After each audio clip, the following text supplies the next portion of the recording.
Ladies and gentlemen, welcome to episode number 38 of the D.M.C podcast with your host, faithfully and sincerely, myself, Adam Rigby, and my VIH today, my very impressive human and co-host. Before, I like that. Before Shawn Mendes, before Justin Bieber, even before Bryan Adams and the internet, there was this guy, sweeter than maple syrup, cuddlier than a moose in the springtime, more powerful than a salmon on PEDs. He not only has the key to his home country, but he has the key globally to the hearts and minds of the countless number of people he has inspired and led to be better versions of themselves. When I talk about authenticity, this is the guy. When I talk about being kind, this is the guy. When I talk about community, this is the guy. He is my brother from another mother, my great friend, Mr. Dan McDonogh. Bro, kia ora, welcome. Oh, kia ora, brother. Man, that was, wow. I'm not quite sure what to say to that amazing introduction. Speaking of Bryan Adams, right? Here we go, Pete. Speaking of Bryan Adams, right? My first ever RPM release, RPM 28. Ooh, I remember it. Right. Track 4. The first track I ever taught on an RPM release was Don't Give Up, Chicane featuring Bryan Adams. And I never actually put until you mentioned right now, Bryan Adams and Canada, it just kind of went, first release, Canadian, the Rooster, sells everything he owns, moved to Auckland, New Zealand. And the first track he ever teaches featured a Canadian artist. Wow. Bro, and what a crazy story, eh? What a wild ride that's led you to so many places and to so many homes and so many hearts. And one word that springs to mind when I think of you, and I do every day, to be honest, right? And I talked to Lee last episode, and same for you, bro. When it comes to you, you're part of my story, and you have helped me achieve some things I never thought were possible to achieve, just through your wonderful skill of bringing people together and inspiring people to be great. And I love that about you, bro. I love that you are unique, 100% authentically you. And that people absolutely love you for it. The deep connection that you have with people. And I'm talking other program directors, people that we come in contact with in New Zealand, overseas, have this deep respect an emotional connection to you, and it speaks volumes to who you are as a person. And yeah, I love it, mate. And you don't demand attention, you command attention, and there's a big difference. And yeah, bro, I'm in awe of you as a human. I love you from the bottom of my heart as a friend. You're one of my great dear friends. You're one of these people that I would, a ride or die in terms of friendships. I'd always be there for you. So to speak to you today is an absolute treat for me, and to share our relationship on YouTube means the world. So thank you, bro. Well, you're kind of leaving me speechless, and we're what, like five minutes in? They say that I don't know who they are, but there's that saying. Who are they? Who they say, but that saying that people come into your life for a reason, a season, or a lifetime. Yeah. Right. And because of my experience in moving to New Zealand back in 2004, there are people who came into my life for a reason. There are people who came into my life for a season, but there's been a handful of people that have came into my life for a lifetime. Right. And the likes of yourself and Steve Renata and Susan Renata and, a handful of the program directors and Lee and a couple of the international presenters, you've all continued to be a part of my journey and my story beyond the Les Mills world. And I think that's a true testament that you're never a true representation of, the company you're working for. You're a true testament to the company that you keep, if that makes if that kind of makes sense. But I had no idea where that journey was going to take me. As I mentioned, I sold everything I owned, moved to Auckland, New Zealand with literally a bike and a couple of suitcases and a box full of stuff, sold everything I owned. I had no idea where the journey was going to take me, where I was going to land, but there was something in my soul that told me that if I didn't take that opportunity, that I was going to be missing out on something. And I would not be where I am today in my career and my personal life if I had not made that decision. I wouldn't. Wonderful. I wouldn't be on this show with you. I wouldn't be traveling with the likes of you and Claudio and Jambo and Lee to tour the Rooster for several years. I wouldn't be married to the woman I'm married to. I wouldn't have the son that I have if I would not have made that decision to move to Auckland, New Zealand. And I didn't know why I was doing it. It was just calling. And so here we are, bro. Here we are. Fuck, here we are. And I remember when I first met you, because you're so refreshing. And again, one of these things, testament to you. You're like a breath of fresh air, because there's no, I don't feel there's an off switch. Like there's levels of intensity, but you're the same person. And I've shared some experiences. We talk about the common bond of suffering, and you and I have suffered a great. Oh yes, we have. A great deal. I was thinking about that today. Some of the experiences that I've had the opportunity to share with you, and fulfilling, honestly, lifetime dreams.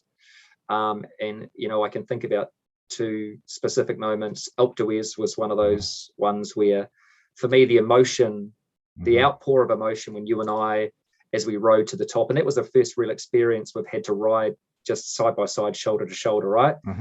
And I love the synergy between the personal drive that you have, but also leaning on another person just to get you through those parts where you start to fear and doubt yourself. But to get to the top of that, demanding, challenging, scorching hot, we basically left ourselves for dead, didn't we, bro? Because we rode away from the van with all the water. we kind of got on the zone. we didn't set ourselves up for success on that one, didn't we? But true story on that one. Yeah. And that was, and for those of you who haven't had the opportunity to go over to places like Alpe d'Huez or France or Italy, and the history just oozes off the road, and especially on hot days like that, you feel the challenge, you see the corners, you see the names on every corner. And that was a dream fulfilled for me. So when I got to the top, part of it was the challenge and the shared experience that we had, but the emotion of fulfilling a lifelong dream from a boy. My dad used to ride bikes, and fulfilling that in that moment with you, and I broke down, right? And there's a wonderful photo of us at the top, and you just came in and we hugged, and that cemented something that was unbreakable. That's beyond physical, that's spiritual, that's emotional, that's a real deep connection. And I love that. And we followed up, obviously, with Mon Von 2, which was one of the craziest fucking days I've had on a bike, when everybody's waving at us, telling us to stop and turn around. You and I just pushed on through to a stage where I couldn't turn the pedals anymore, but out comes a hand out of the fog, the mist and the breeze, and grabs me and pulls me by the hand up to the last corner. And again, there's wonderful footage of that. Wonderful. There is. That will live in infamy. Thank you to Bruce Bedell for capturing that. Bruce Bedell, life-changing driving experiences Bruce offers. If you ever get the opportunity to drive in a van with Bruce Bedell, decline gratefully. Should have been a NASCAR driver. Exactly. Just make sure your bike is not on the roof on the outside of the van if he's driving. Jambo knows that. I still remember that sound, Thudunk. Thudunk. That's the sound of Campagnolo and street sign colliding, folks. Yes. It's a wonderful it's a wonderful, unique sound that no bike owner wants to hear. Yeah. But bro, to go through experiences like that, to share to share that with you, and again, countless climbs that we've been through, and shared pain, we've relied on each other, is wonderful, right? Because you talk about the power that you have, but those moments that you just need someone, and you're always there regardless of any situation. Mate, where does that drive, that determination for you come from? Can you trace it back to a personal Uh, experience? I actually can, Wow. and I'll try and make a long story short. Right, when I was Biggest in story, bro. right when I was in junior high and high school, I was the the skinniest, most uncoordinated, like redheaded stepchild that you would have ever met, right? And I say that in the most endearing way, right? I was at the Yeah, sure. class clown, right? I didn't really have enemies, didn't really have friends. I was always just trying to fit in, right? Trying to make people laugh, right? I was really good at drama, right? I was half decent at phys ed. Like any curriculum that didn't require one right answer, I was good at, right? You know what I mean? If that be like a Yeah. terrible at math, terrible at science, but if I could be creative, I was half decent at it. I tried out for every high school team available, right? Basketball, football, and so I kept trying out for these team sports, but I kept getting cut, right? And I remember this distinctly. I tried out for the basketball team, and it's almost embarrassing to share the story. It was in grade 10. I tried out for the basketball team and I didn't make the team. I got cut. So I went to the change room and I was crying in the change room. I thought I was in there by myself. Turns out there was another player or student, I can't remember exactly what the situation was, saw that I was crying, went out and told the coach that I was crying. Coach comes into the change room, brings me back out, and ends up putting me back on the team. And I think it's because he felt sorry for me, Yeah, not yeah, yeah. because I had the skill. It was kind of that turning point where I kind of went, I didn't want anyone else to be responsible for my success, if that makes sense. So that's when I started Yeah, of getting into course. individual sports. And that's literally when I found the weight room when I was in grade 10, right? So that's when my fitness journey started, right? If I went to the weight room, I started seeing a bit of results. And when I say a bit of results, I mean, I went from like 120 pounds soaking wet to maybe 121. But the point of the story was if I didn't go work out, I had no one to blame but myself. No one else was responsible for my success, right? So that's how I started into the world of health and fitness is that I found the weight room. I developed self-efficacy. I developed self-esteem. I started to see results. So when I put in the effort, I was starting to see the results and no one else was responsible for it.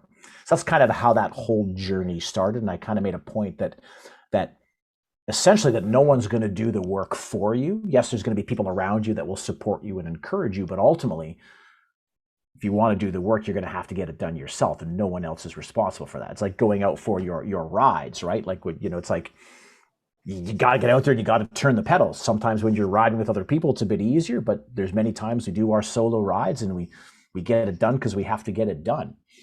And so that was kind of the defining moment for me is that I just got to take responsibility for it. And so that was kind of the turning point that got me into health and fitness. And I think that story kind of weaved into the rest of my career, right? I think I've been an entrepreneur at heart for most of my life, even though I've chosen to associate myself with great brands, right? So I say that my career in the health and fitness industry really started when I joined Les Mills. Like I was doing personal training and teaching group fitness beforehand, but my career truly started when I moved to New Zealand, right? I say there's kind of three things I took away from my career at Les Mills, right? One was the importance of education, the importance of creating inclusive experiences, not exclusive experiences, right? And then that power of community or tribe, whatever you want to call it, right? And the power of many and how collectively people working together for the same goal, just how much can be achieved from that. And the pivotal moment for me is when I moved to New Zealand, is when I auditioned. I was auditioning for the role as RPM director, right? I showed up as a freestyler, had never taught an RPM in my life. So imagine, never taken an RPM module, never taught an RPM class. I rock up to New Zealand and I'm auditioning for this role, right? And in that room, and unbeknownst to me at that time, I had no idea who these people were. They were just people, right? In that room was Steve Renata, Susan Renata, Philip Mills, Jackie Mills, Glenn Ostegard, Sarah Ostegard, Mike McSweeney, Chris Richard, like they're all in this class.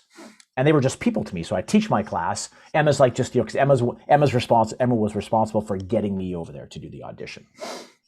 She's like, just do what you do. Teach your freestyle class. So I teach my class and I'm like, okay, nailed it, got it done, right? I'm sitting in the cafe of the Auckland City gym, and I'm waiting for Philip to chat to Philip afterwards. Like, yeah, that was good. I nailed that one. I'm fit. Like I was fit, bro. Like I was still kind of in the back end of my career as a professional mountain bike rider. So I was fit, right? And I was going to show people how fit I was. And so I teach the class. Philip comes out. I'm like, all right, Philip, how was the class? And he does this thing where he kind of sits sideways in his chair and he crosses one leg over the other, and he kind of does this and cracks this smile. And I'm okay. Let's hear it, Philip. He goes, well, that was one of the worst indoor cycling classes I have ever taken. And I just kind of did this. Wow. Like if you were, I wish someone would have videotaped that, because right, there was my ego inside it. Because I've been teaching indoor cycling for like probably 10 years before I had that audition. But no one had ever given me feedback. No one had ever taken the time to help me grow. Like, you don't know what you don't know, right? And so that was the pivotal point when I went, and when he explained to me the why, he's like, yeah, you were fit, but it's like, that ride was yours. It wasn't for anybody in the room. Like, you had the attitude of, okay, hang on. If you can hang on, great. But if you can't, too bad, too sad, right? Like I didn't put my head up once to look around the room. I didn't check in. I didn't offer options. That ride was about me, and I wanted everyone to know how fit I was, right? And that was obviously, so when I say my career in the industry started, that was the pivotal point for me. And that at that point, I was creating exclusive experiences, not inclusive experiences, because it was about me as the instructor. It wasn't about me looking around the room and teaching to the people who were in front of me. So when I say, yeah, even after my career with Les Mills, there's so much I took away from that experience that I took into my next role at TRX, and then into Under Armour, and currently where I am now. Wow. So congratulations, you survived being what they call basiled. Basiled, yeah. Oh yeah, no, that was not the first time. I mean, there was many more of those, but I just remember that so vividly, like it was yesterday. Just you know, and just this. I took so much away from Les Mills beyond the people I met, just how it shaped my journey as a fitness professional moving forward. And it's a real sanity check. Moments like those are critical in your life. Hey, having someone to just check you at a point, and it's a pivotal turning point too, because you can think you're in this bubble where you're doing exactly everything that you feel needs to be done, but you're 1000% focused on just yourself. And we know it's far bigger than that. 100%. One thing that you posted the other day, mate, was a quote from Adam Grant. And it said, it's easy to be a critic or a cheerleader. It's harder to be a coach. A critic sees your weaknesses and attacks your worst self. A cheerleader sees your strengths and celebrates your best self. A coach sees your potential and helps you become a better version of yourself. I think that ties wonderfully into that part of the story, eh? Yeah. And at that moment, was there immense confusion or clarity for you in terms of, fuck, did that unlock a higher connection to the purpose that you already had in terms of your awareness? I think at that time, like if you talk about this interaction, this one pivotal moment with Basil, right? That was complete chaos and confusion for me, because I understood what he was saying, but I didn't get it because I hadn't immersed into what was the Les Mills system on creating inclusive experiences, right? It's really difficult. It's really difficult when you're trying to create one program for the masses, right? So there's no RPM beginner, there's no RPM intermediate, there's no RPM advanced, it's RPM, or it's body pump, right? You're trying to create a program that can be digested by pretty much anybody, right? And I took that whole philosophy about programming for the lowest common denominator into the rest of my career, right? Because what I think it's changed now, but back in those days, kind of in 90s, early 2000s, the fitness industry was doing a really good job at celebrating the people who were already incredibly fit, right? We can make anything harder, jump harder, pedal faster, whatever, add more resistance. But what about those people who actually need it to be easier? And that's the people that we often forget about in the industry. Like you and I are already converted. Exercise is a habit, right? I don't need to preach to you, Adam, to get off your ass and go ride for a bike and preach to you about the benefits of staying healthy and fit and exercise, because you know that, right? Yeah. Yep. But it's that person who doesn't understand the benefits, who doesn't connect habit with success and all that stuff. And I think for a while there, the industry was forgetting about those people, right? It's like you have that class pack, you have your RPM class, you've got your 35 people, and the 34 of them are regulars, right? And you're calling them out by their first names. But because you're giving so much attention to your regulars, you didn't notice that new person that came in the corner because you're too focused on the people who are already there and dedicated. And so we're like this as opposed to like this, right? So I took that whole attitude kind of moving forward into my career that I want to program for the lowest common denominator. I want all experiences to be accessible. And then within that experience, you can always make things harder if you need to. But if you start off making it too difficult and those newbies, it's like they blow up or they, whatever it is, or they have a really bad experience and they don't come back, then you've lost the potential to change that person's life, right? So, my whole career after Les Mills was, okay, if I'm going to create an experience where I don't know who the participant is going to be, I got to have something for the beginner, I've got something for the intermediate, I have something for the advanced, right? So I've got this spectrum of, if anyone enters this room and I don't know who they are, can I make everyone feel successful? And can I make everyone feel like they got what they came for, if that makes sense? So confusion and no clarity when that first happened, but then after I started to go through, I got it. Like I understood the system and trusting the process, and that experience is, as I say, is carried to where kind of I am today. And you look at group fitness experience and group fitness instructors, we're talking about where we shift our focus, and the focus should be on that word group, right? Because that's what it is. That's the power of the movement. And I say to people all the time, and how many times do your bicep? Dude, you working on your biceps, by the way? Thanks, mate. Yeah. Not too big, man. They slow you down. I'll tell you a story, because when I went to do 58, I got in some serious shape. I was 6% body fat. I'd been working to build muscle and pushing some weights. I went and did a training session with Glenn because he loves to do a workout. He absolutely destroyed me. And I'm saying, yeah, I've been working out. And Glenn goes, yeah, mate, you're built for endurance, aren't you, really, mate? So you might be wasting your time there. I'm like, oh, fuck, my heart broke in a second. But I'm like, yeah, it's actually right. I mean, why am I trying to be anything other than who you are, bro? I'm trying to fight. I love you for who you are. Thank you. Don't go changing. My lack of arms, please me. My lack of arms and all. And you've been an inspiration. Just the way you are. Thank you. And you've been instrumental and inspirational in assisting me with that mindset. I mean, Lee and I chatted about it. And so we talk about 28, RPM 28, the first time that I had an opportunity to see an RPM DVD. And dude, if I go back and if I go back now and I watch RPM 28, if I was to assess myself, OMG, like wow.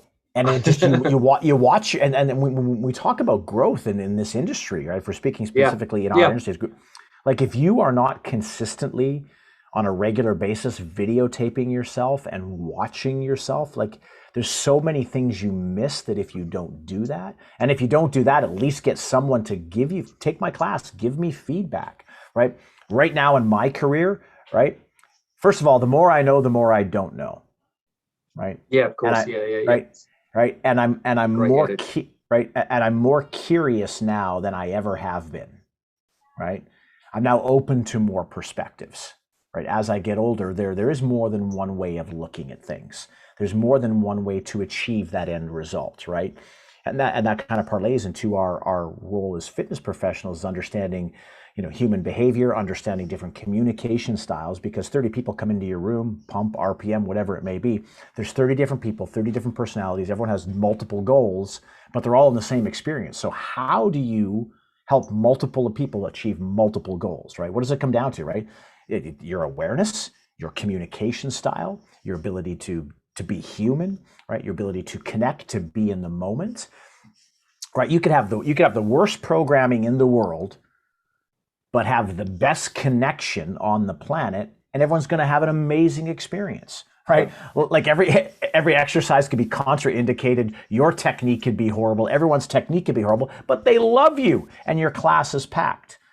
Conversely, you could have the best programming, backed by science, driven by this, but have no personality, have zero connection, not recognize the people in the room, and your class could be empty, right? So there's some interesting theories behind how we combine them both together, right? Does it need to be authentic? Absolutely.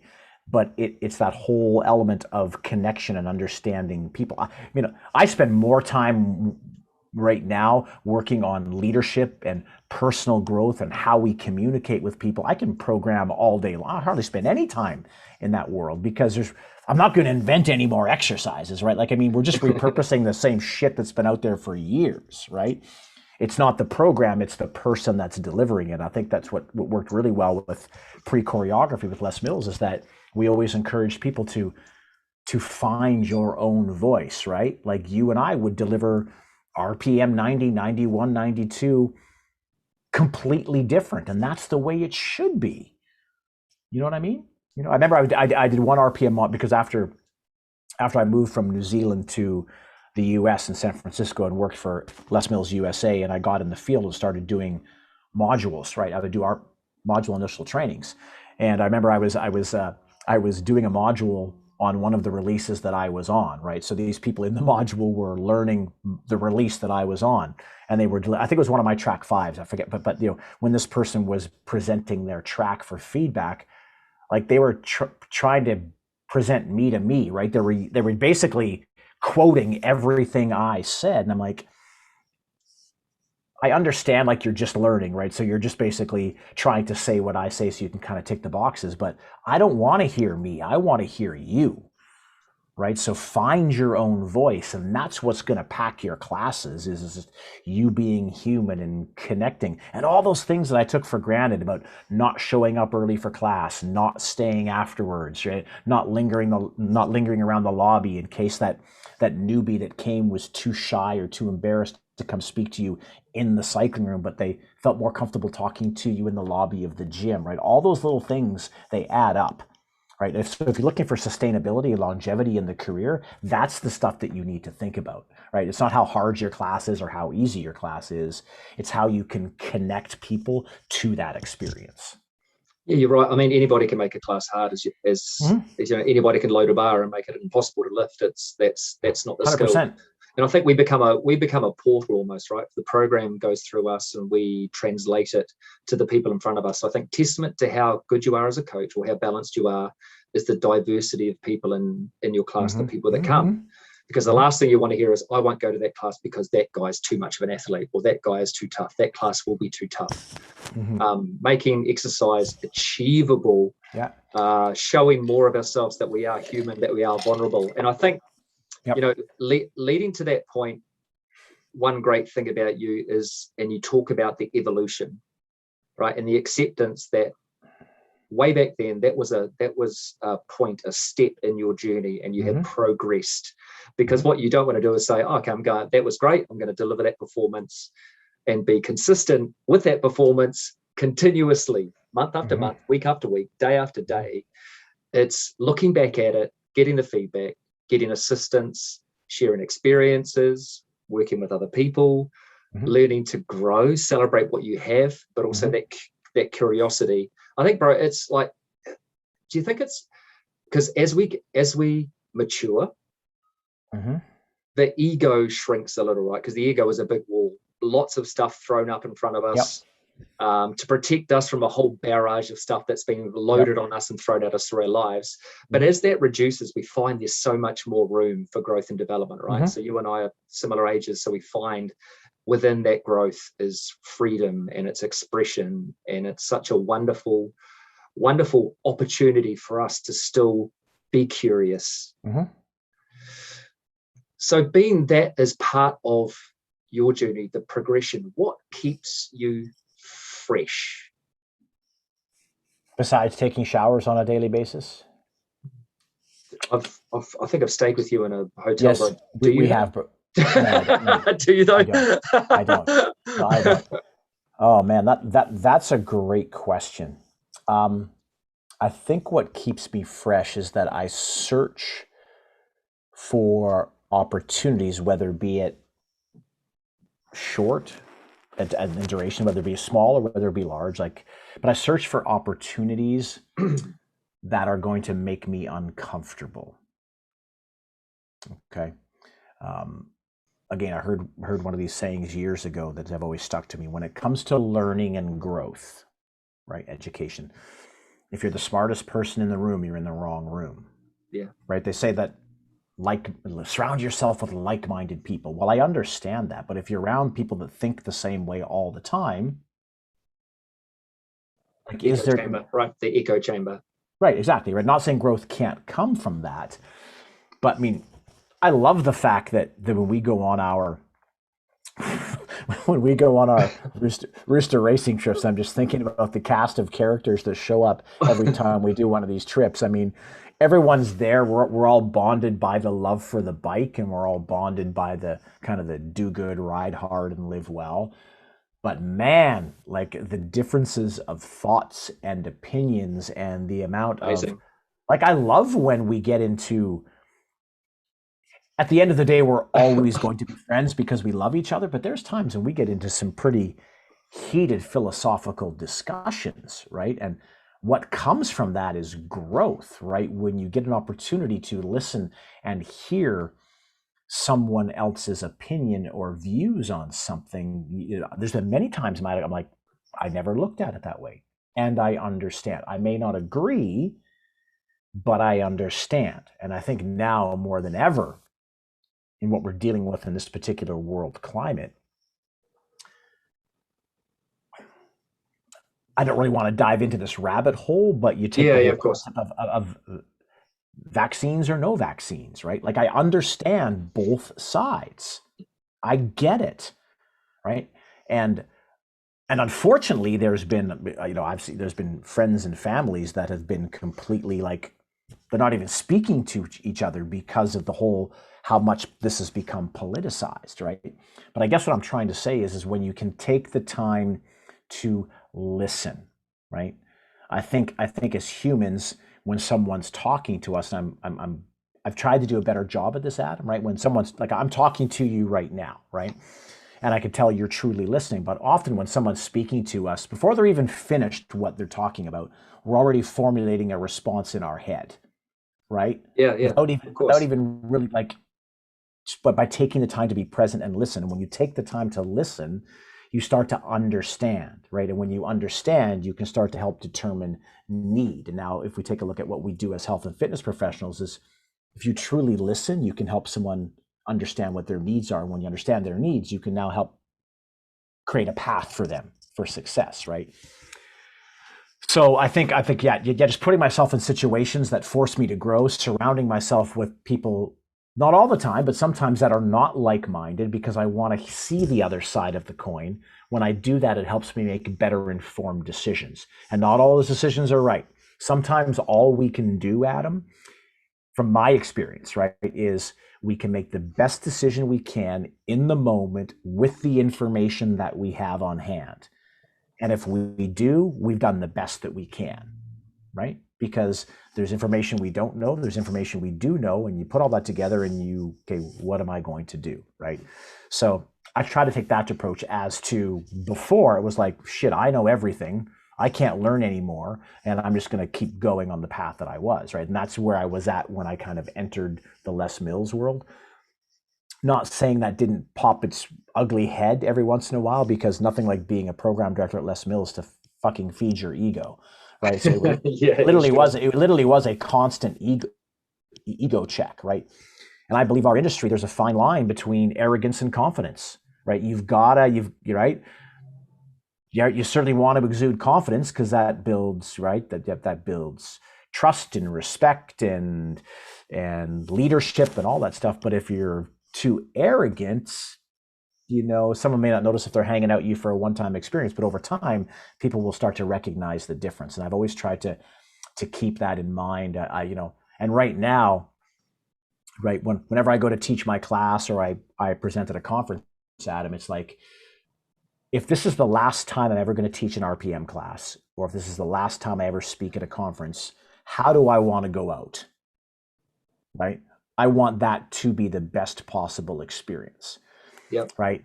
And I always have to ask now that, hey, I'm 50, bro. Like, I mean, it's I'm kind of in the I don't want to say the tail end of my career, but I'm 50 and I'm still in the industry, right? Yep.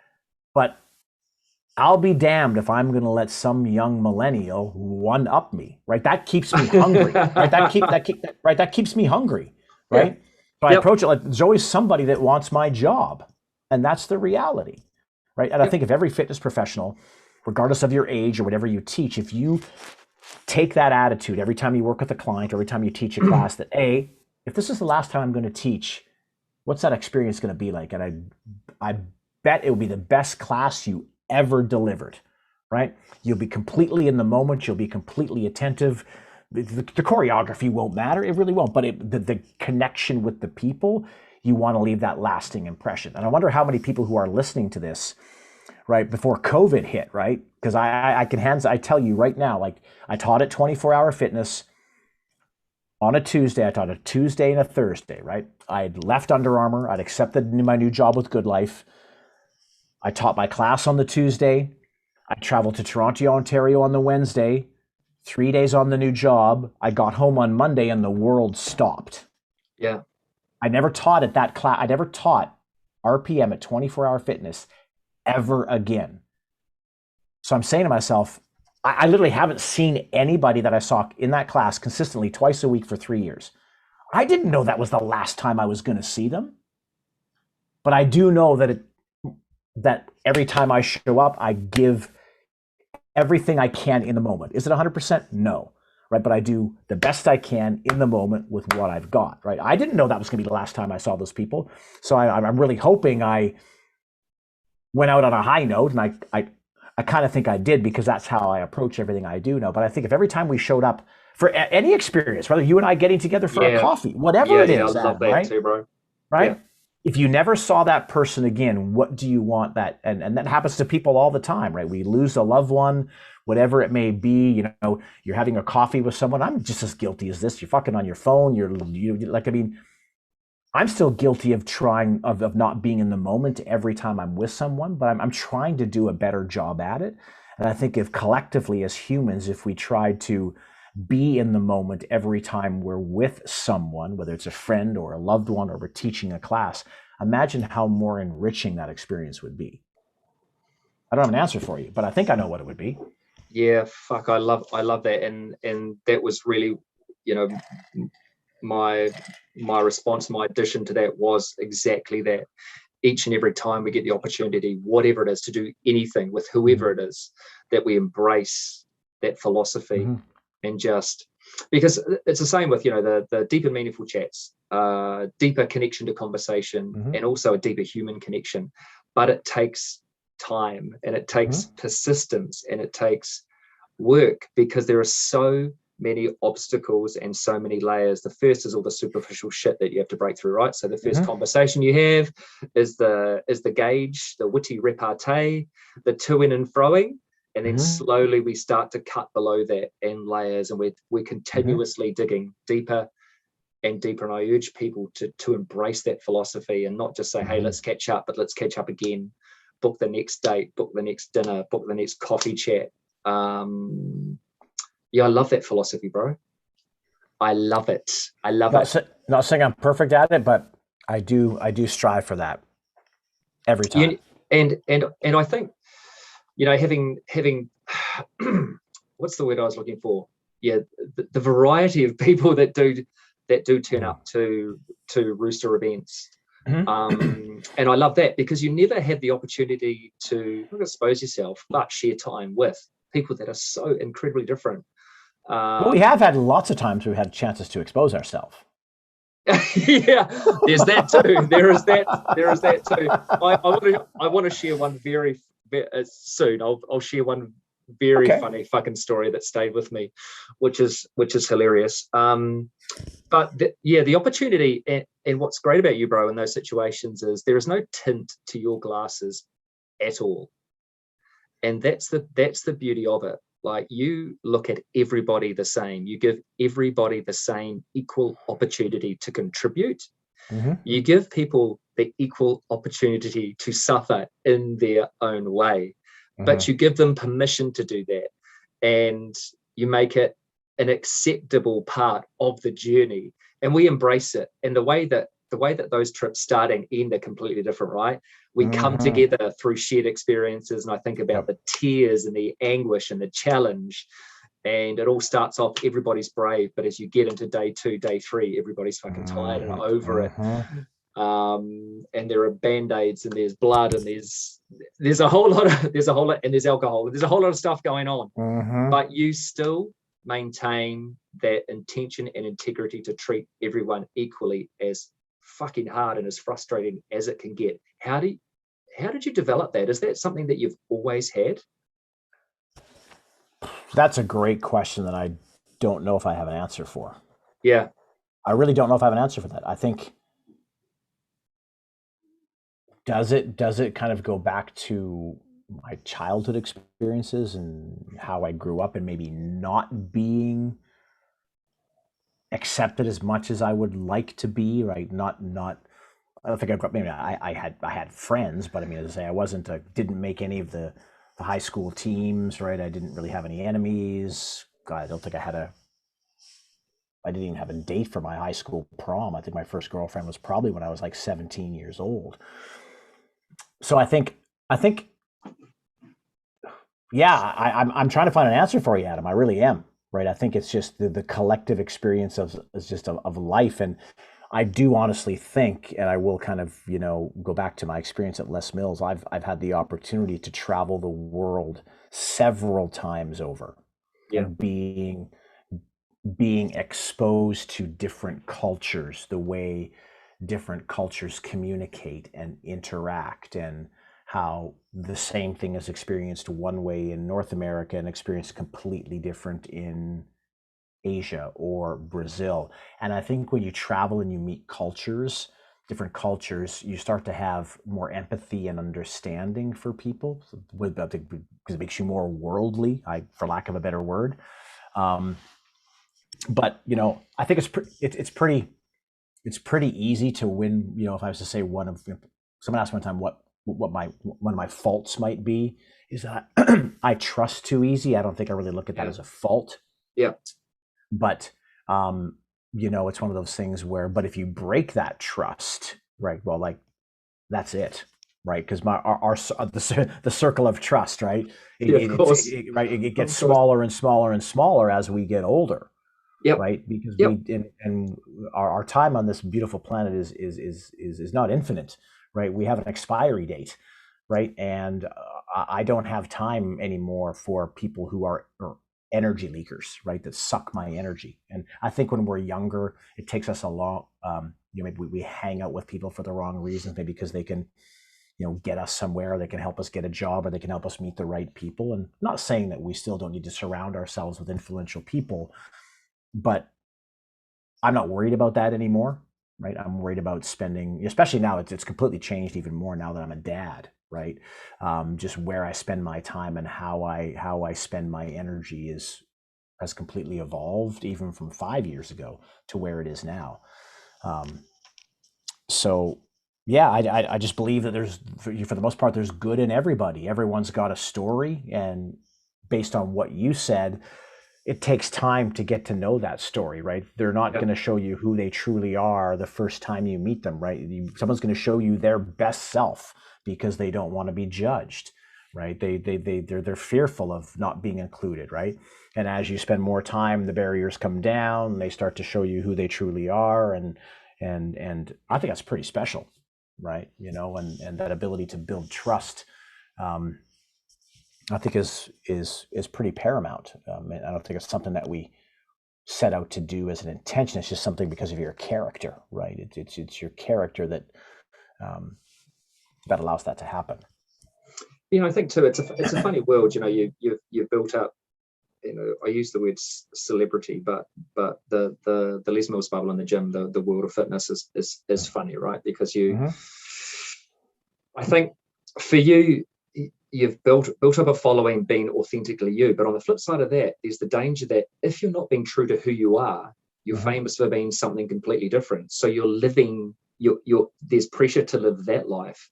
And I see it a lot. People living a life that's not authentically them because it's an expectation that people push upon them. And there's a massive difference between living a life that is authentically you. And if I think if you find yourself doing things to please other people repeatedly, then you kind of have to check yourself, right? Because there's got to be that level of self-fulfillment and the joy that we have for helping others. And it's always been a part of you, and it resonates. One thing that I love about you, bro, is that you talk about the curiosity and you talk about your natural playful nature, and you know, the saying, it's never too late to have a happy childhood. But you've got that spirit. You're young at heart, and I love that. And the story that I was going to connect to is, we're in France. We've had a massive day on the bike, and I am tapped, and all I want to do is fall asleep. So we have a feed, we have water, and I go and lie down. And as my eyes are closing, I get this awareness, and I open them, and you're standing there, and I have no idea what's going on. And then I close my eyes, and I open them again, and you're there. And then I close, and then you're not there. And then I slowly open my eyes again, and you're peeking around the door, and I know something's going on. And I know something's going on. And it eventuates that there is a rather suspect photo of a certain gentleman and a part of his body near my face, in a room in France, when all I want to do is sleep. It happened anyway, but I was so tired and so fatigued, but I was laughing at the same time, being part of something that was so playful. And there's so many moments above and beyond that. Do you think the keeping young, is it through activity? Is it philosophy? Is it by doing playful things, or is it by perpetuating that playful nature? Do you know what I mean? Does that make sense? Yeah, it does. I think it's a great question. I think the short answer is it's all of that. Yeah.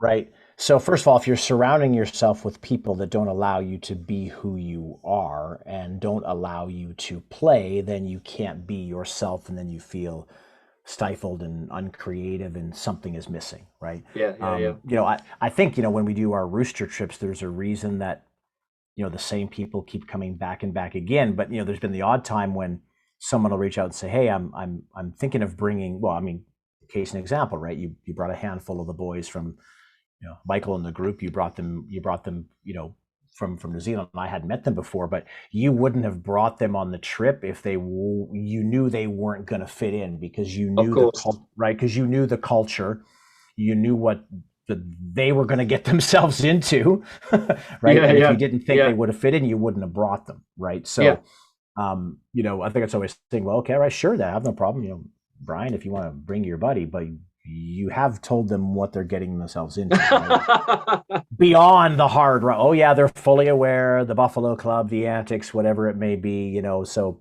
you know, but if you don't if you don't surround yourself with those people, then you can't be playful, and you can't.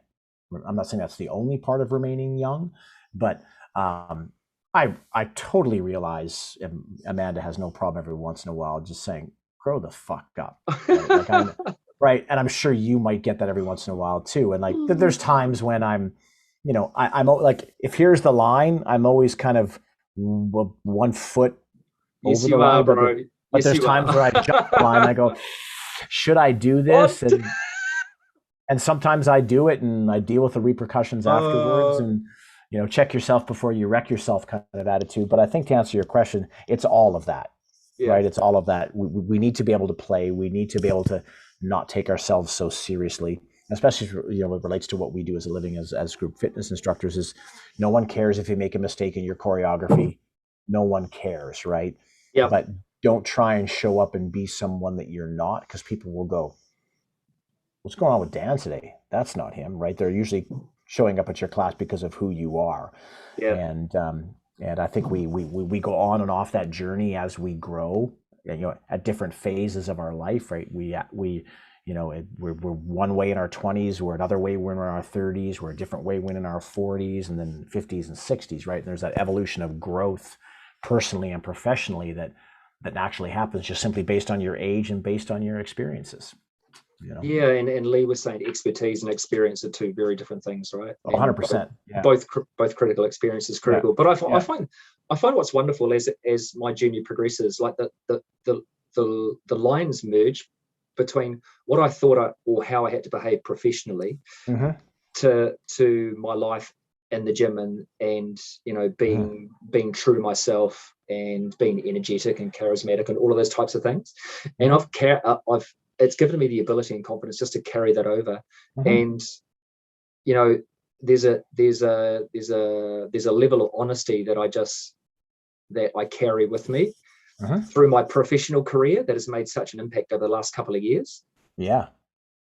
Because inherently, especially when I'm in sales, people are going to buy from you because they trust you or they like you, and that's part of the thing. 100%, Adam. I think that's what's amazing, like about you as an individual. Like I can personally, well, I was going to say I personally could never be in sales, but when you think about it, every time we teach a class, we're effectively a salesperson, right? Yeah, of course, of Right, right, course. right, right, right. The byproduct of delivering a great experience, whether it's under the body pump bar or on the bike, is that you're essentially, especially if it's a new person coming into your class for the first time, Adam, right? You're essentially selling them on the experience, which ultimately delivers them to possibly buying a membership, or ultimately makes them do 180 degrees and they start a lifelong journey of health and fitness because of what you've sold them, which is the experience, right? Yep. I could never be a car salesman or a house like that. But when I think about it, I'm still selling. I'm just selling in a different way. And you bring that same experience that you deliver when you deliver your classes into the work that you do, right? You're selling a product, but you're selling the advantages of using that product, which ultimately drives the sale of that product. You know what I'm saying? Right. And that's because you're the same way on the bike, you're the same way you're the same way talking here, the same way when you teach your classes, and you're the same way. I mean, I've heard you on some sale calls. You're still just as quirky as you are on this call, and you call a spade, and you're honest, and you don't try and sugarcoat anything. And you know, I think that's ultimately why you're successful in what it is that you do. Yeah, thank you, And, bro. and as a father, right? Because I think, you know, with two, you know, living in a house full of women, well, they're not full of women anymore, right? Your daughters have grown up to be beautiful, ultimately successful women because of who Still you here. are as right. So okay, still here, still here, but ultimately, right? Because as a parent, I think it helps you to connect to your children when you maintain that playful self, right? When you don't Yep. take yourself too seriously, and when they see us making mistakes and being okay with it and learning from them, that ultimately helps them grow and learn. Yeah, Justin and I were having an amazing chat. I mean, we're celebrating next Tuesday, or this coming Tuesday, sorry, 25 years of marriage. Uh-huh. And how Damn. yeah, Yeah. that's a journey, and it's work, and it's patience, and it's love, and it's tears, and it's Uh-huh. joy, and it's laughter, and it's Uh-huh. experience. I mean, we're talking about the fact that, you know, we don't want children, we don't want our children or our well, they are our children regardless of what age they are. We don't want them to be versions of ourselves. We want them to be the Uh-huh. best version that they, Uh-huh. you know, we want them to amplify and share their unique talents and their beautiful souls and charisma and heart that they have. And Yep. everybody's uniquely different. And we see that And people always question. They say, "Oh, geez, our kids are so amazingly different. Like they're supposed to be the same." Mm-hmm. Like, our second daughter is way different to our. Well, that's everybody is uniquely different, and if you're trying in that environment to make everybody the same, you're kind of missing the point. What we 100%. Should do is amplify each other's unique talents and energy, and that's all we've tried to do as parents and people, as well as support each other in our own journey. I've talked about the we and the us and Justin and myself, but also there's an I component in that. I'm challenging myself to be the best version I can so I can support her, and vice versa. And that takes time. It takes time. Absolutely it does. Absolutely it does. And so a couple of things there, bro. Obviously, Lee and I have talked about it before, and I've talked about it with Ben, and I've talked about it with Mandy, and Glenn. Like we found our unicorn, and incidentally, the love of your life is actually a unicorn. Coincidentally, Indeed, yes. One of a kind, a sparkling light, one of the most authentically hilarious people I've ever met that will give anything a go. Here's us in the throes of France on a mountain. We're all dreading it. She's like, okay, let's go. Okay. Exactly. Like, oh yeah, we've been training for months, right? And she's just along to kind of be a support person. Oh, I can rent a bike and ride up on too. Okay.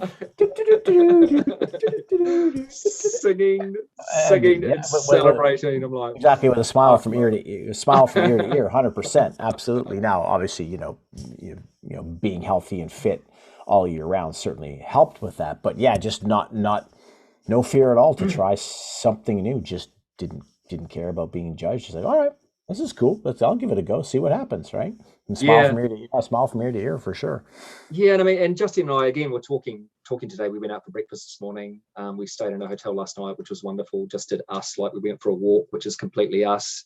And, it was about going out to dinner, mate. We went and grabbed some salty chips and a milkshake, and just sat and enjoyed each other's company, which is us, which is really simple. There's no finesse or finery.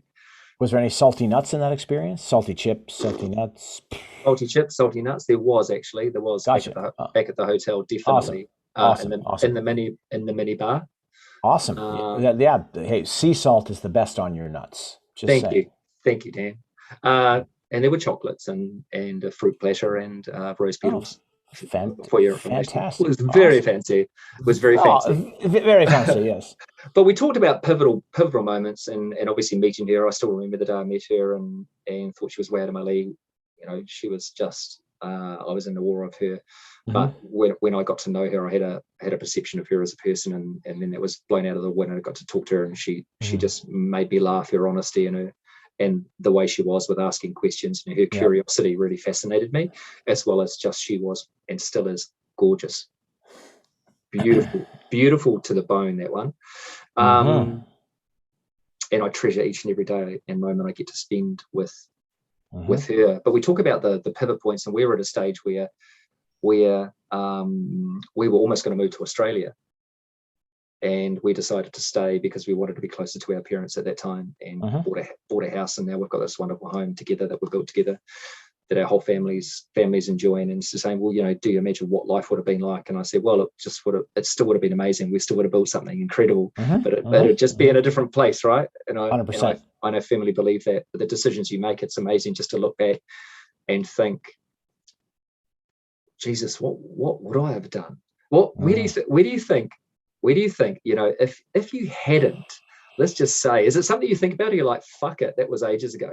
If you hadn't have jumped on that plane, sold all your shit, and gone to NZ, I thought you were saying if you wouldn't have had to jumped on Amanda, what would have been the difference? If you hadn't jumped on Amanda, well, did one lead to the other? Because of that move, you were fortunate enough to meet Amanda. 100%. Yeah. Yeah, because I hadn't been too long in the role as RPM director when, basically the Emma Berry, Steve Renato, that whole crew moved to the U.S., took the U.S. back over from the agency that was the distributor. They were trying to basically revitalize, regroup, relaunch Les Mills in the US. And I was probably in the first quarter of me being the RPM program director that they were having a boot camp in the US. So a handful of us went from New Zealand to Las Vegas for a boot camp where they were essentially, basically wanting to retain the Les Mills master trainers that this other distributor had, right? Because they were breaking off and they were going to do basically we're going to rip off the LM programs and try and start their own business. Well, obviously LMI wanted to keep those trainers. So we're doing a boot camp to retain and recruit new Les Mills. And that's where I met Amanda, right? It was that kind of after day one, we're all kind of hanging around the pool afterwards, and kind of there she was, just, me and my pasty white skin and my sunscreen 100. This is at 6 p.m. at night, sitting by the pool, and we just started to a chit chat, and that's kind of where it started. We were. I mean, obviously, I knew there wasn't an attraction right away, but she lived in the U.S. I'd just moved to New Zealand, so that wasn't going to work. Yeah. Every time I traveled over to the U.S., I would meet her at a quarterly or meet her at a trainer summit, and then we just kind of grew from there and came in contact, and then we all ultimately started dating long distance, like Seattle, Washington, Auckland, New Zealand, right? So I joke with her often, saying when I sold everything I owned in Canada, moved to New Zealand, I had a savings account until I met Amanda, and then I was, like every quarter, if there wasn't a quarterly or I wasn't going over, I was flying over on my own for us to get together, kind of thing. And then when Les Mills USA opened up the agency in San Francisco, California, she took a job with the agency. I relocated from Auckland, New Zealand to San Francisco, and there wasn't even really a dating, like there was long distance dating, but we went from like zero to hero. We just like moved in together for the first time, coming from two opposite ends of the world, right? And here we are, right? And now we're parents to Finn, who's almost 16 months old. Like, we're now parents in the back half of our life as opposed to the front half of our life. And good news, bad news, who knows? It's just absolutely fantastic, right? So I got all the worldly travels kind of out of my system before Finn came along, and now I really have no desire to travel as much as I used to, right? Like if I'm going to go, I don't want to go away for more than 3 or 4 days because I don't want to miss anything, right? And if it's going to be longer, then I want to be able to try and take them with me if I can, because I don't want to miss a thing. Wow. Yeah. So anyhow, but yeah, I mean, I don't know where I'd be if I hadn't moved to Auckland, New Zealand. I really don't. Would I still be in the fitness industry? I don't know. Maybe. Don't have an answer for you. It's a whirlwind, and it's a lesson too, because when you've just got to roll with the punches, right? And it's no good going through life thinking, what would I have done? Where would I have been? Yeah. But just knowing that because of that connection, because of that magnetic draw that you had for each other, and the life you built. And I love, like, both my daughters love Amanda. And they speak about her fondly because she is such a caring, kind, wonderful human. And it's interesting you say that, because I mean, I think one of the things that I love about her is just, and I want to use the word naive, but not in a negative term, right? Like she's like, it's like when you put a whole bunch of kids together when they're young, no one cares how big, how tall, how small, what color, what language. Like, hey, we're all for it. There's no judgment. There's no discrimination. Like, you just throw a bunch of kids together, and it's not until we become adults that we learn these things because of the people that we like. There was, you know what I mean? So she's just like a kid everywhere. Great. Hey, nice to meet you. Cool. What are we doing now? Right. There's no judgment, no nothing on her behalf. And that's one of the things that I absolutely love about her, is that's just no matter how tired she is or whatever, like I've seen her, like, there's been time. Yeah. We all have shit going on in our lives. Right. But of course, but throw her in a group of people. It's like, hey, all right, cool. I'm in it. Let's do it. And Like, isn't that amazing though, bro? I was just talking about your playful connection and your childlike nature and your connection to that, and that's the one thing that you love about her. So there's such synergy, and it makes sense with the two of you coming together. I love the way that when you're on fire and being Dan and inherently doing the things that you do, that she gives you that look and just shakes her head, but she loves it. She just knows you so. She knows you so very, very well. Oh, she does, right? And Yeah. And, I think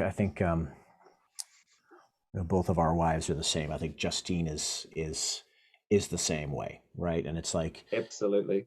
is it the yin and the yang? Is it whatever? I don't know what you want to call it, but it's just like, but she has no problem. And like, if I'm on the edge or over the edge, like she'll put me in my place. Like absolutely she will. Right. And I know if I get that look, I'm like, I better reel this in, because this isn't going to end well if I don't. Right. And that it doesn't happen often.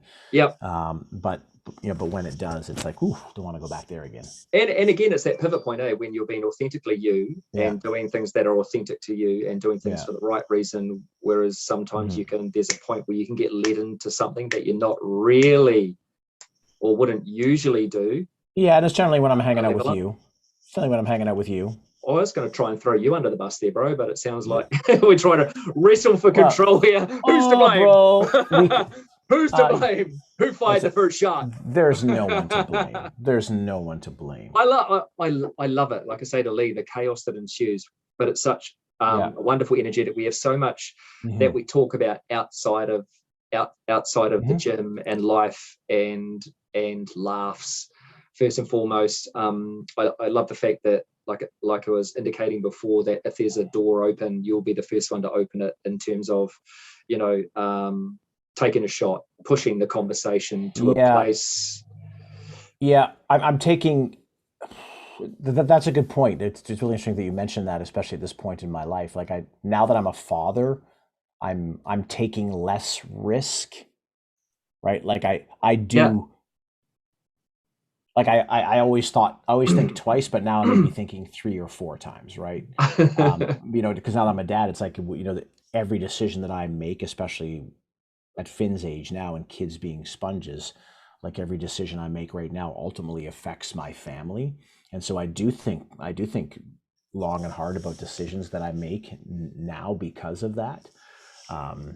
Before Finn was around, and now that he's here, it is different. It is different. But I still do just jump in sometimes and say, well, we'll figure it out once it happens. But it's not as careless and carefree as it might have been. Like even now, right, when we're planning the next tour to Rooster, wherever that may be, I need to think about, okay, how is this going to affect the family? And if I can't take them with me, who can help Amanda when I'm gone, stuff like that, right? So just, not that I'm still going to be, I'm still going to be myself, but I just have to think differently and plan differently now. We've been throwing a few things out there, Spain, and and Justine also. Funny enough, there was a lovely little YouTube clip about Spain that came up, and I thought, let's watch this, Justine. Just coincidentally, she loved it. It was a wonderful place. So she would 2025, bro. Didn't that what you said? If we can, bro. Yeah. If we can. Yep.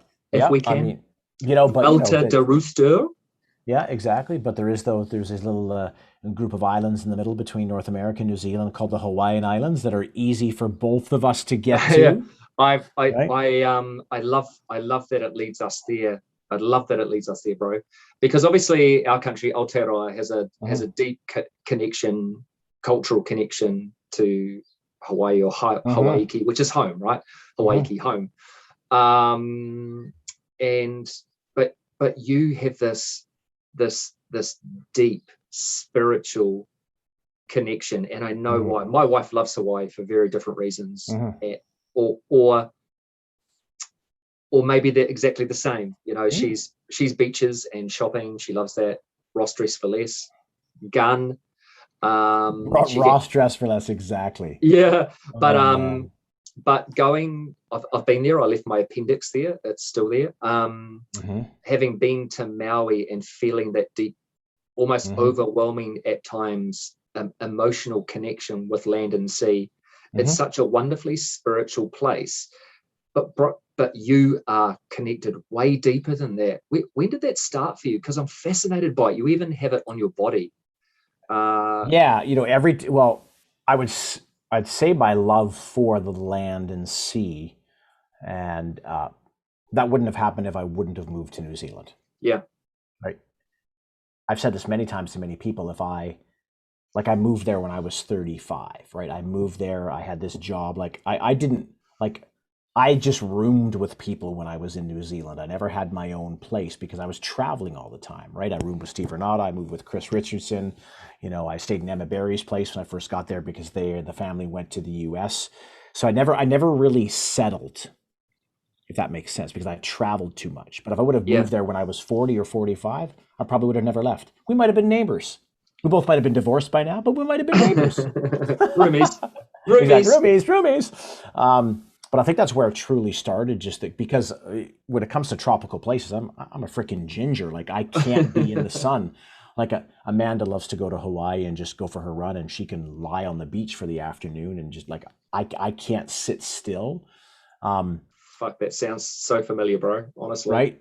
But even as of to like, I mean, when we could travel during the pandemic, which was this past April, right? The first place we went to was Hawaii. And we went back there again a couple of months ago. Like we've gone once or twice every year for probably 10 years. I mean, it's convenient to get to for sure, where we live, because there's just one straight flight of 5.5 hours. But to your point, it's a deeper emotional connection. Every time I go to the islands, I get a tattoo on my body, right? Whenever I Yeah. go to New Zealand, I get a tattoo. I get a piece added because it's my connection to the Maori culture or whatever it may be. But no one's ever really truly asked me it that way. But as soon as I step off that plane, whether it's in New Zealand or Hawaii, it just it's just this feeling of putting your feet on soil and on land where people respect the land and the earth and the water and everything around them. Like, I mean, I've been living in the US since 2008. It's my home. But when I land to get off the plane here, like I'm home because my family is here. But it's different when I set foot on soil in New Zealand or soil in Hawaii. Even when I fly home to Canada now to see my family, it's been, you know, I haven't lived there since 2004. I don't call it home anymore, for which maybe sound weird because my family is still there. I'm just there to go see people that I know, right? Yeah. But whenever, because I said to Amanda the other day, like when are we going to Hawaii next? She's like, yeah, I don't know, but I miss it. Let's go. Like we seriously said when we were there about a couple months ago, you know, should we invest in property here because we come here so much, we spend so much money to come here, I and support I you. don't, right? Okay. Yeah. And I Yeah. don't, and I don't mind spending the money because there's some things you can't put a price on. Yeah. Right, like I can go there for 10 or 12 days and just come out of there just completely energized and completely refreshed. It's just something about the speed of the island, which is not very fast. The only thing that's fast in the island is how fast I ride, bro. Oh, just kidding. But you know, I go there and if I don't take my bike, I rent a bike. The first thing I do in the morning Yep. is I get up and Yep. I do my ride for an hour and a half. Amanda does her run. We come together and we hang out. We have cold beers and we just do a whole lot of nothing. But when I go there, it forces me to slow down. Right? I think you and I are very similar in that we're always thinking. It's hard time to have a hard time shutting this off, and the only time we can Yeah. shut it off is either riding the bike, and even if we're riding, we're still thinking about what we can do. I think that's why I like movies so much, is because it allows me to just kind of detach and just kind of Yep. escape. But when I go there, I'm more present with everything. You know, it's the food, it's the air, it's the sound of the ocean, it's the sight of the ocean, it's the smells, it's the people. Yeah, that's about all I can say for that. You know, and we loved it so much we decided to get married there, right? And that's why An amazing occasion, such an amazing and wonderful to have the opportunity to share that. It was just you know, incredible. and we're like, okay, like we have a wedding in Hawaii. It was like, who the fuck's going to show up? But it's not a quick flight for a lot of people. It's not inexpensive. Some people chose to come for 2 or 3 days. Others came for a week and so forth. But you know, we had such an amazing response that we literally we had to change venues, and I'm glad that we did because the venue we had was absolutely amazing. But that Wow, was stunning. truly, you know, that that was a true celebration of the circle of people that you want around you, because you know when you're inviting, you know, when you're younger, when you get, I mean, I don't know, you guys were almost married for 25 years, right? But But we're like when we were making our invite list, it's like, well, who do we really want there? Who do we have to have there? And Yeah, sometimes who you have to have there and who you want there are completely two different things. absolutely.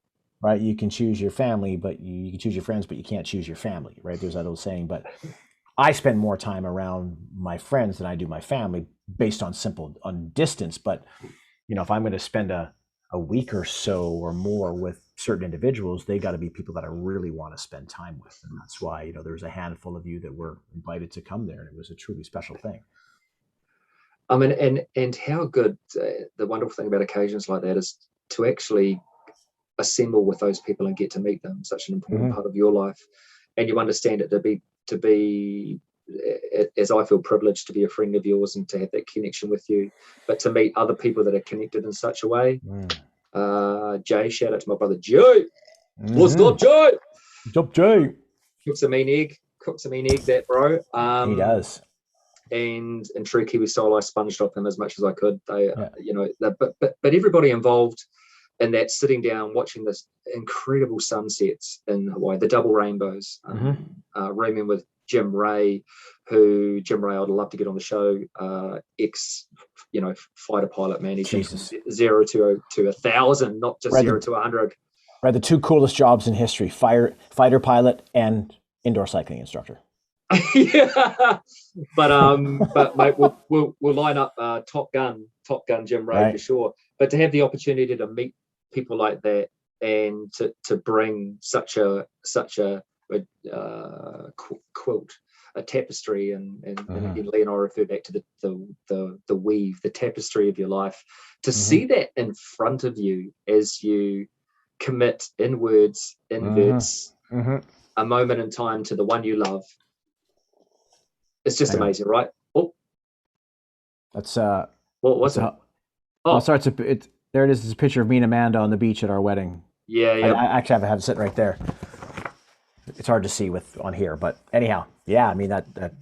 But a beautiful moment, and mate, where that leads to, and I think it's such a great example and a life example, right? Because when we talk about struggle, when we talk about suffering, when we talk about the variety in the journey, we talk about the highs, the lows, we talk about the sacrifices, we talk about the pain, and you've come to a space where you're now holding this wonderful creation, this wonderful ball of energy, of joy, of life that has come to you both later in your life, warranted. But can you talk with us that part of your journey? And obviously the little brother from another mother is now in bed, but the impact, not only that he has had to your life, but also the journey leading up to the moment that he was born. I mean, that's a biggie, eh? Fuck, that's a biggie. Oh man, where do I start with that one? Because we were at a point in our lives that, we just knew we couldn't have kids naturally, right? So we just kind of said, okay, it's just not in our cards, right? And then when I was working with Under Armour, right, they had this, basically they had benefits where they would essentially, pay for IVF up to 50 grand, and they covered 100%. Like that's almost unheard of to have a company that will provide benefits like that. So Amanda was renewing our benefits and found that, hey, they've added this. I'm like, really? It's like, yeah, like we can do IVF and they'll pay for it 100% up to 50 grand. And we're like, well, let's look at this as a gift. Let's give it a try. And if it works, it works. And the next thing you know, we'll here we are, right? So certainly a gift beyond all gifts. I knew Amanda always wanted to be a mother. She'd said that ever since, we'd been together, always wanted to be a mother. And it's not like we did not try, it just didn't happen, right? And then yeah, sure. And then she just found out that she couldn't have children naturally. And we just, and IVF and that's very expensive, right? Like that's very expensive. But I think it was more of just, we just kind of wrote it off that it just wasn't in our cards. And then this happened, right? And I'm like, and people always tell you, well, when that baby's born, life's going to change. It's going to be the big. I'm like, yeah, whatever. But like, I remember just like just going into the delivery room and Amanda having a C-section and just, me being behind the curtain and just holding her hand while her body's doing this on the table while they're taking Finn out. I'm just like, what the fuck is going on here? Like, they've cut my wife open, right? She can't feel what's going on, but her body's all over the place and they're taking this child. I was like, holy, like, this is a champ. Like, women and mothers are like, they're fucking champs. Like, Amen, holy bro. Yeah. shit. Amen. Right. And then when they pulled Finn out and they lied Finn on her chest, and I'm just like, I saw, like, it just changed, bro. Like, nothing else. And everyone tells you, but you don't know until you know that nothing else matters. Yeah. Right. And I know that on the totem pole, it's like, it's Finn, it's Amanda, and it's me. Yeah. Right. And that's the way that it is. Right. We're starting to get a bit more freedom now and getting back into regular stuff because Finn's growing a bit older. But yeah, I remember we always spent 3 days in the hospital, and Amanda was just wiped. And I just remember just sitting there, just like talking to my newborn son, saying like, I'm going to let nothing harm you. Like, I'm going to do everything in my power to protect you, everything in my power to do right by you, to make you proud of me, to allow you to grow up to be who you are, not who I think you should be. And just, and then, the sleepless nights, up every 3 hours, because he was kind of premature, but not premature. Right. So we kept having to go back to the hospital kind of every day for the first couple of weeks to make sure he was gaining some weight, and just, the sleep deprivation. Right. But it didn't matter. It didn't matter, because this child is now here and they're relying on you as a parent for survival, more so than the mother than they were me. But my job was to make sure that Amanda had what she needed so she can do what she needed to do for Finn. And you just do it. Like, you get in the switch turns on where it's just like, I don't care how tight, you just get it done. Right. And now I think the best thing about the pandemic for me is, the silver lining for me has been I've been able to be home every day since he was born. Yeah. Where normally I was traveling 100,000 miles a year. Not that I would have done that, but if I had even to go to an office here locally, if it wasn't a pandemic, I would have gone to work and then come back, and I wouldn't have got a chance to see him grow and evolve every day like he has now. And he's now walking, and it's like game on. But like, nothing else matters, bro. Yeah. Nothing else matters. It really doesn't. And I don't think that's going to change. I feel you never lose that. I remember vividly both of my beautiful children coming into this world, and I was overcome with emotion. And I've talked about it before, how the midwife was actually consoling me because I was the one in tears, and Justine was handled it like a champ, but overcome with emotion. Didn't know whether it was a boy or a girl. We didn't find out. Same here. But in that moment, that primal urge where you know what it would be like to sacrifice everything for the protection of one, and you're right, top of the totem pole. And then there's that point where you go through where you look at each other, where Justin and I just looking at each other going, fuck, how do we do this? Yeah. We made this, we bought this. How the fuck did we get here? Yeah, we're both we both said often, like, I can't believe we're parents. Like, holy, like, I can barely take care of myself, but now I'm responsible for this. But there is, like, and you read every book right before it happens. No matter how much you read, every child is different. It's like, you just do it. You learn as you go, and I know I'm going to make mistakes, but it's like, yeah, like I now it's interesting because I now take my exercise and self-care. It's a different priority now, right? I do it so I'm healthy and fit, so I have energy for my family. Yeah. Not for me. I have no fucking desire right now to go for a 3-hour bike ride. A, I don't have the time, and B, it's not a priority to me anymore, right? Like, if I jumped on Zwift to get an hour ride, or if I get out and go, if I get 90 minutes on a weekend, I'm happy. because right now I just want to have the energy to be able to do what I need to do at this point in my life, right? So that means the next tour to Rooster, we're probably not going to go back to the Dolomites because I'd be fucked. Oh. But yeah, so my whole reason for being and existing is completely different now, right?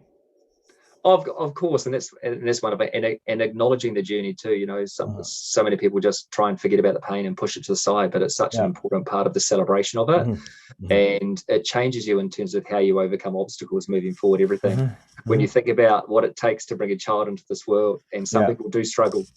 Oh yeah. You know, it's not as easy as, hey, let's have a baby. Okay, whammo. Yeah, exactly. You know, it doesn't always happen like that in the majority of cases. So celebrating that, but having this ball of life and love, and all you see is potential, right? And all they want is all they want is your attention. Yeah, they have no judgment.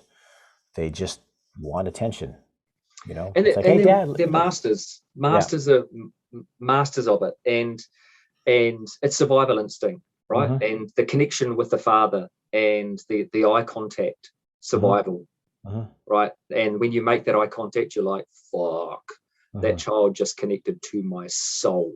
Yeah, 100%. Like, deeper connection that I've ever felt before. And the way that children look at you, like really look at you. If you've ever seen a baby, doesn't matter whether it's yours or not, you're like, fuck.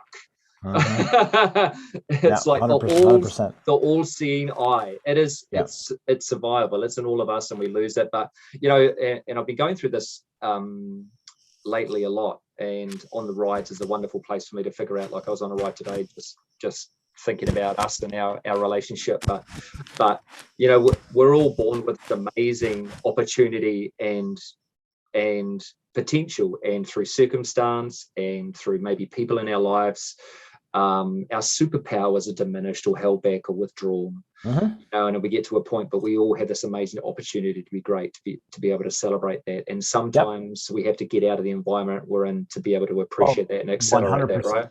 100%. And it takes time. So we've always said, if you are in a position where you are struggling, if you can't change it, just ride the storm, ride the wave, and you'll get to a space where we are. I mean, it's taken, I don't know how many years, how many decades to celebrate the fact that, you know, we're incredibly happy with what we're doing.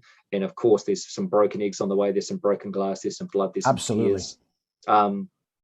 Bro, but going back to the Dolomites, actually, funny story. I was thinking about that. So we did a race called the Maratona de Dolomites.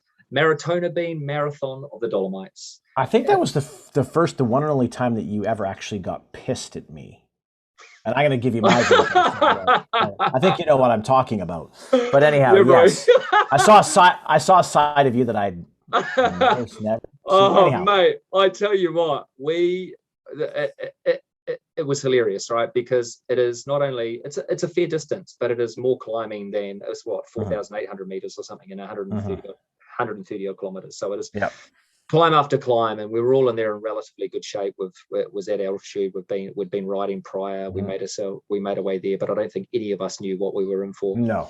And I remember getting through, and we were about, you know, there was about 2 climbs to go, and there was a pivot point where you can turn, because you can do different versions of the Grand Fondo. And I remember coming to this corner, which is a pivot point, and I think we all looked at each other, waiting for someone just to take that turn and take the shorter course. But we were like, there was that connection. We're like, fuck it, bro. We came here to do the Maratona, and it was collectively. We just needed that moment of connection. And they're like, this is why we're here. This is exactly why we are here.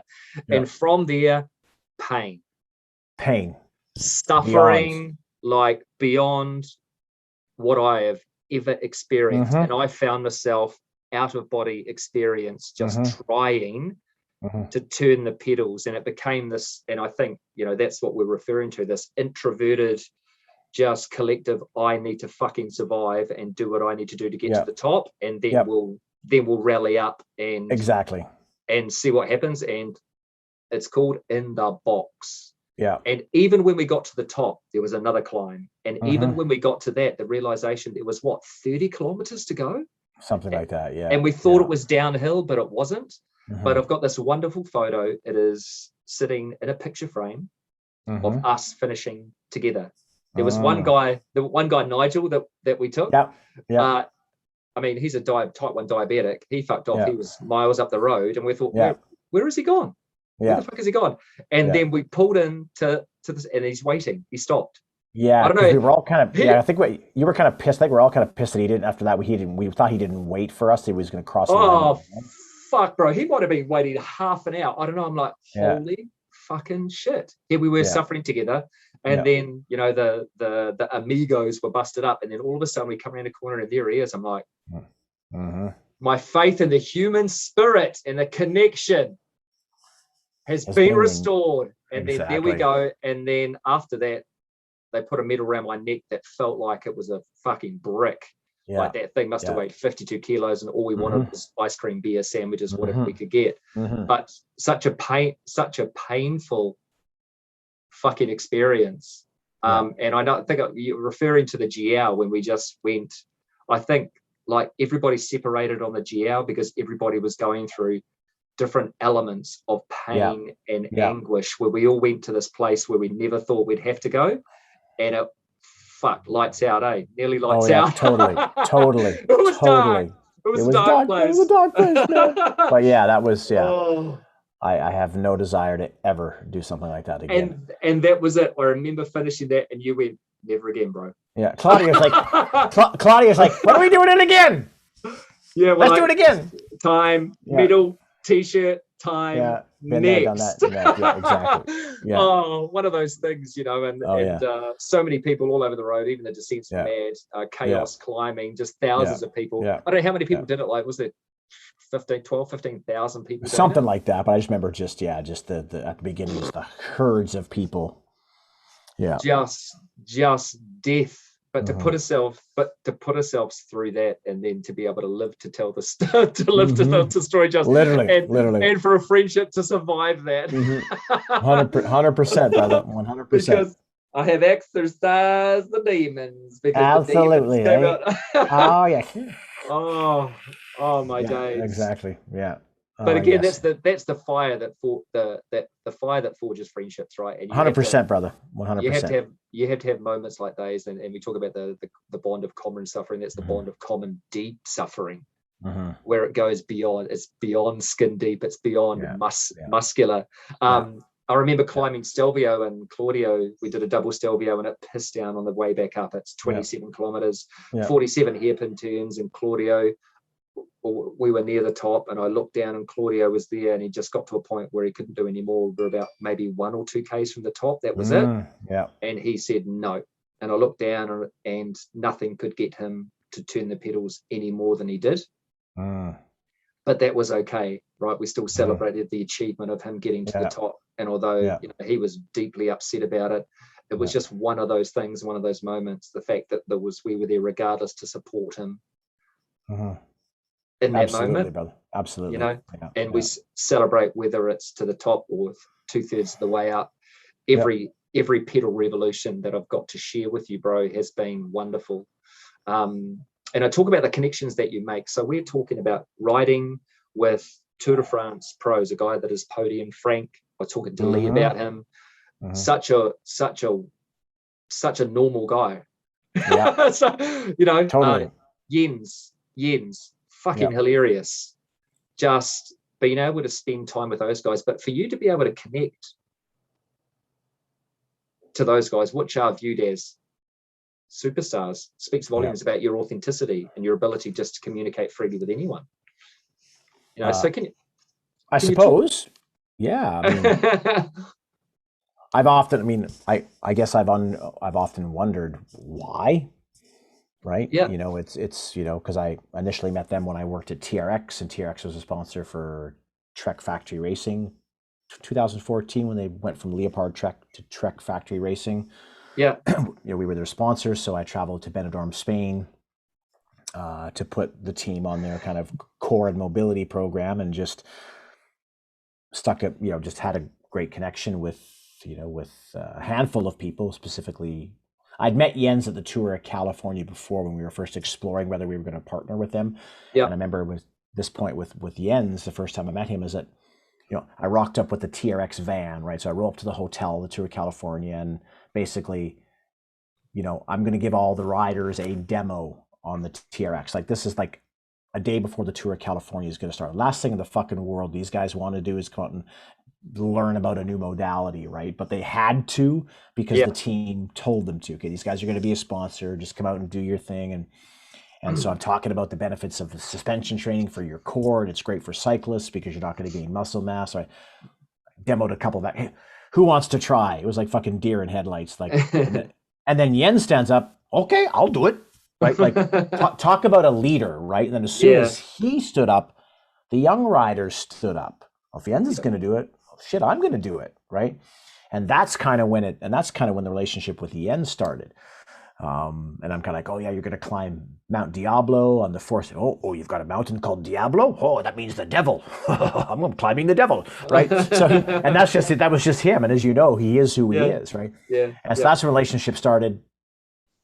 We got to know each other really, really well when I went to the training camp, and then just helped him with some training. So once I left, there's a few riders that I kind of helped individually, and Jens was one of them. And then with the Tour de Rooster, I think it was in whatever when we all went to France, and the last day of the Tour de Rooster, we were all in the Champs-Élysées, right? Remember that? Yeah. Remember that we parked ourselves on just past the finish line, and we got to see Jens do his last. He's retiring. He does the Champs-Élysées. He crosses the line, and he just sits over there, kind of on a hay bale or a guardrail, and he's there on his own. Wonderful photos of that. Yeah. Right? No press, no nothing. He's just there on his own, doing his thing. And I think I yelled, "Hey Jens, congratulations!" And he looked up and he goes, "Oh, hi Dad." Well, I forget how it happened, but that's kind of when it. And then just I said, "Hey, I'm going to have this Tour de Rooster, and I'm just going to reach out. I'm just going to ask. Yeah. Jens, would you like to be a part of it? And here's what we do, and we're not for profit, and we raise money." Like, sure, I'm in. But oh, okay, right. And so he comes a couple of times, and then I asked, I reached out and said, "Man, I'm going to ask Frank Schleck. I mean, do you think Frank Schleck would come?" And I think he had just retired. Yeah, the year before. Yeah. Like, these guys go, and for, Jens is doing stuff with Trek Travel, and to go on a trip with Jens Voigt, it's like $5,000 for 4 or 5 days. I'm like, I can't afford to pay them anything, but never hurts to ask, right? Yeah. And long story short, they both end up donating their time. Obviously, we have to pay their expenses to get there, which we kind of build into the trip cost. And I mean, it's still not, but just, having them be a part of our experiences, I think was pretty special, and I think, it's a testament for Jens to keep coming back year after year. Maybe the first year he came, it was because he knew me, but he didn't know anybody else. And then he gets to meet Jambo and Dita. Gets to meet, I think he has a crush on Dita. I know he does. Right. But anyhow, he should be your guest on here one day. I'm just saying, bro. I'd love that. I would love that. Yeah, that would be amazing. But it was because of the group of Wile E. Coyote characters that all showed up for those trips that they just truly love being around, right? And so to now we still have, I remember when we were in the Dolomites, and Frank's like, "I can organize a tour for you. Why don't you come to Luxembourg? Let me be your host." Yeah. I'm like, "Oh shit, okay." Right? And next thing you know, we're there. We're in Luxembourg doing our thing riding, and I missed that. Just work got the better of me. But, I know. But it was just one of those moments. But I did manage to send a message, or Dita managed to send a message. Oh yes, and it was I still have that video, and every once in a while I'll laugh at it, and I'll still kind of find pee. Oh dear! After I watch it. But you got to, you've got a chance to ride with Jens, and you got a chance to ride with Frank in the Dolomites, and just them donating their time, and just goes to show that you may. Just because they're superstars in that world, you think that they're unattainable or on pedestals and they're not human. But at the end of the day, they're just human beings. They're just really fucking good at what they do, right? And And now, granted, they were retired. Asking them to do that in the middle of their careers probably not going to happen, right? But as you say, it's like, the world is very big, but it's also very small. The whole 6 degrees of separation, right? Like you never know who you're going to meet or where you're going to be at. So, don't treat people like shit. Treat people how you want to be treated, because ultimately you may cross paths with them again, and you may need something from them, or may ask them to do something for you. And if you've just been yourself and you've been a kind human being, then wonderful things can happen, and wonderful things did happen. Yeah, I'm just reading Will Smith's book, actually, and it's a big I one, but I almost amazing. bought it last week. It looks like it's amazing. Fuck, amazing. My advice, like the book, yep, buy it, read it. The audio book, next level, narrated, musical, whimsical, poetic. Narrated by him, I'm assuming. Yeah, operatic at times, just wow, awesome. Amazing. It has you at the first chapter. Yeah. There's a wonderful thing that his mother says. Mother did say to him, and the power of the mother. And she said, look, just stay humble, because the people you see as you work your way to the top, the same people you see as you sort of invariably make your way to the bottom. Yeah. So be kind and be humble. And bro, like I remember climbing Stelvio, and I was talking to Jens, and I just said, mate, I had a perception of what it would be like and what you would be like. And I said, you've exceeded my expectations, not just riding with you, but the time they took to sit down and chat with us. And like I say, we built up a genuine connection, and with Frank especially, because he just sat down and he loved the fact that we didn't talk about cycling. Yeah. We just talked about every fucking thing else. We were interested in him as a human, what he did, what his interests were, and there was a lot of commonality, which was incredible. But again, bro, I mean, the overwhelming thing is the credit that you have to take and acknowledge the part that you play by just being a fucking exceptional, outstanding human being and a collector of goodwill, hope, that people want to be a part of it. And you're talking about rock stars, the top of the top, that you have asked them. Asking is one thing, but accepting an invitation gracefully and willfully is another. And they did that, and they willfully gave their time because of you. So I just really want to acknowledge that part of you, and like I say, that skill you have of bringing people together through being nothing but authentically, wonderfully, clinically, decisively you. And that's why I love you, bro. That's why I love you. Thank you, bro. I will. Now, from the heart, bro, I've kept you for a while, but what and like you and I could talk for days. We could, yes. I just like, when all is said and done, look, what I really love at the end of a potty and at the end of a conversation is just for you to share something that's inherently you, whether it's this moment, this conversation that has brought you to the necessity to feel as though you need to say something, or want to say something, or a message that you'd like to leave with the people. This is on the internet, and you're wise, you're kind. I am kind of putting you on the spot here, because there's so many things, so many wonderful things that you have in your repertoire, in your quiver. Is there any one thing, any one piece of advice that you have? I guess I'll kind of go back to some of the stuff that I've kind of said in our couple hours of chatting here, is that, just be curious in every part of your life, right? Be open to different perspectives, but don't be afraid to ask the why, right? So I am more curious. I ask more questions. I don't take things for face value as much as I used to, right? And spend time with people that feed your soul, and we all know energy givers and we all know energy takers, right? And as we talk here, I mean, it's been a couple of years since I've seen you. It's been a few months since we've spoken, but I know the first time that we do get a chance to get together again, it's going to feel like no time has passed. Yeah. Right. And that's who I want to spend my time with, and who I want to have in my circle. Our time is very precious on this planet, and be choosy on who you spend your time with. Right. if you can't change if you're in an environment that's energy sucking and energy draining, and you can't change that environment, then sometimes you have to remove yourself from that environment, right? Don't be in a job that you don't like. Don't be in a relationship that's not serving you. Don't hang out with people that take and don't give, right? Because if you do, we ultimately know what's going to happen. And if you're in those environments or around those people, you got to get out of that environment and get around people that will love you unconditionally, that will support you regardless of the job title that you have. And I hung on to that title of RPM program director for far too long, even when I wasn't in it, because I thought it defined me. I thought my job and what I did defined me. Did it shape who I am today? Yes, but it does not define me. It does not define you.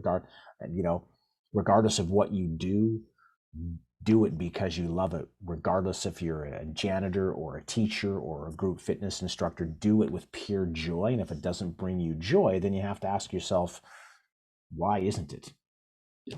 I guess. Amazing. Well, I feel you, especially around the circle. The circle. You don't have to have a massive circle. It doesn't have absolutely to be, not. It has to be jam packed like an ant farm. Yeah. It's actually gotten smaller. Yeah, for sure. Yeah. People you absolutely trust, who you can be authentically 100% true to who you are. They're doing things that make your spirit soar, and people are praising that and supporting it. People Absolutely. who will always tap you on the shoulder and say, hey, I got you, and I got your back, and I've got that for you. And bro, like for me, honestly, it's never been about what you've done or what you do. It's about who you are. That resonates and has always resonated with me.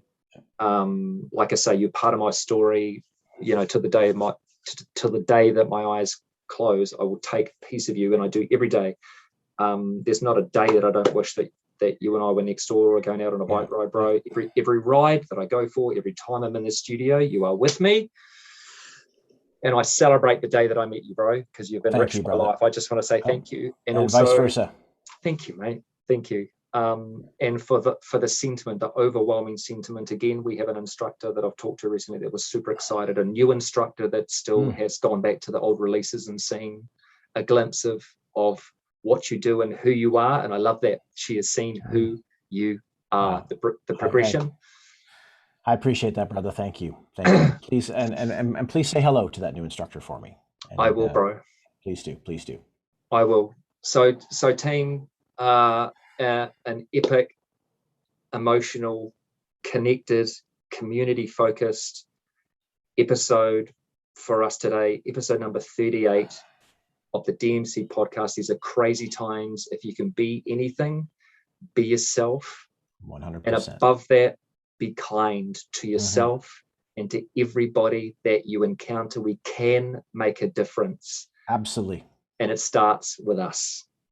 It's amazing how much a smile can do for people, right? Hey, man, and I quote you all the time, bro. If you're happy, tell your face. Tell your face. This is from the man. This is one thing that always resonates with me. Dan, thank you so much for your time. I appreciate you. Like I say, I love you heaps. I can't wait for the time that we meet, Hawaii or Spain. It's going to be soon. As soon as the floodgates open, we are there. Absolutely. Episode number 38, D.M.C podcast. Thank you so much for your support. If you can like, subscribe, I'd love that. Send some feedback, send some comments. I'll send them through to Dan. Any questions? That is us. Until thank you so next much, time, brother. Yes, thank you. Absolutely, brother. Much love, brother. And peace.